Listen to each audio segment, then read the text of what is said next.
Hello friends, welcome to my channel. எல்லாருக்கும் happy morning. இன்னைக்கு birthday and wedding day celebrate பண்ணுறீங்க எல்லாருக்கும் நம்ம சேனல் சார்பாக வாழ்த்துக்களை சொல்லிடலாம். சரி, இன்றைக்கி வந்து பார்த்திங்கன்னா நம்மளுடைய சப்ஸ்கிரைபர் துர்கா தேவி, ஸோ அவங்களுக்குமே வந்து பார்த்திங்கன்னா எனக்கு பர்த்டே. ஸோ அவங்களுக்குமே வந்து பார்த்திங்கன்னா நம்ம சேனல் சார்பாக வாழ்த்துக்களை சொல்லிடலாம். சரி வாங்க, இன்றைக்கான எபிசோட் ரிவ்யூக்குள்ளே போயிடலாம். ஸோ சூப்பர் ஃபாஸ்ட் எபிசோடுங்க இன்றைக்கி. ஸோ பயங்கரமாக ஒரு ஸ்பீடாக ஒரு தீபாவளி செலிப்ரேஷன் பண்ணிட்டாங்க. 2 இயர்ஸில் நடக்காத ஒரு செலிப்ரேஷனை வந்து இன்றைக்கி கொடுத்துருக்காங்க நம்மளுடைய டீம். அதுவும் டக்குன்னு முடிஞ்சிச்சு. ஸோ ஓகே, எனக்கு தெரிஞ்சதான். ஸோ நைட்டு செலிப்ரேஷன் பண்ணுறாங்க. அடுத்த நாள் வந்து அந்த ட்வின்னிங் காஸ்ட்யூமில் வந்து பார்த்திங்கன்னா அவங்க பேசுகிறாங்க அப்படின்னு சொல்லி நேற்று நான் வீடியோ வந்து போட்டிருந்தேன் இல்லையா.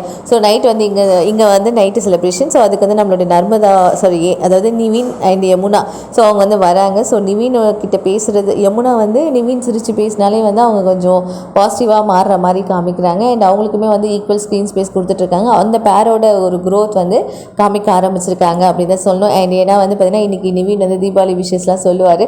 ஸோ யமுனா வந்து ஹாப்பி. ஸோ நாளைக்கு நான் ப்ரீகாப் கூட பார்த்திங்கன்னா பேசும்போது எனக்கு தெரிஞ்சு யமுனா வந்து கன்வின்ஸ் பண்ணுவாங்க கங்காவை அப்படின்னு தான் நினைக்கிறேன். பிகாஸ் ஏன்னா யமுனாக்கு வந்து நிவின் வந்து நல்லா பேசினா போதும். ஸோ அதுதான் அவங்க எடுத்தாட். அவங்க வந்து காவேரி பற்றி ஜெலஸ் ஆகலை, எதுவுமே இல்லை. அண்ட் இந்த பக்கம் கங்காவோட ஜெலஸ் வந்து ரொம்ப அதிகமாகவே இருக்குது. ஜெலஸ்ன்னு சொல்கிறத விட வில்லத்தனம் வந்து இப்போ இவங்க மட்டும்தான் பண்ணுறாங்க, அந்தளவுக்கு காமிக்கிறாங்க. ஸோ அவங்க கேரக்டர் அது அப்படின்றதுனால அப்படி காமிக்கிறாங்க. ஸோ இந்த பக்கம் வீக்கா ட்வின்னிங்கில் வந்தாங்க. ஸோ அது அழகாக இருந்தது. அவர் அந்த சாரீ ப்ளீட் பண்ணது எல்லாமே அழகாக இருந்தது. பட் நான் வந்து நேற்று அவங்க காரில் பேசும்போது அவங்களுக்கு அந்த ட்வின்னிங் ட்ரெஸ் எல்லாம் பேசும்போது அப்போ அவங்களுக்கு நிறைய சீன்ஸ் அங்கே ரூமில் எடுத்திருப்பாங்க அப்படின்னு நினச்சேன்.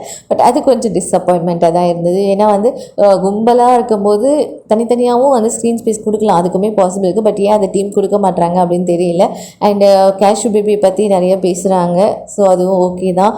பட் கொடைக்கானல் வேறு போகிறாங்க இல்லையா, அதனால் இங்கே கேஷு பேபி பற்றி நிறைய பேசுகிறாங்க. ஸோ அந்த மாதிரி தான் எனக்கு தெரிஞ்சு இருக்கிறதுக்கு நிறைய சான்சஸ் இருக்குது. ஸோ கங்காக்கு சின்னதாக ஒரு அடிப்பட்டனே அவங்க பயங்கரமாக வந்து ரியாக்ட் பண்ணுறாங்க. ஸோ அது ஒன்றும் இல்லைன்னு சொன்னாலும் அவங்க வந்து சரி ஓகே ஏதாச்சும் ஒரு திஷ்டி மாதிரி பண்ணணும் அப்படின்ற மாதிரி அவங்க வந்து அவங்க சந்தோஷத்தை வந்து கெடுக்கிற மாதிரி ஒரு விஷயத்தை பண்ணுற மாதிரி காமிச்சிருக்காங்க.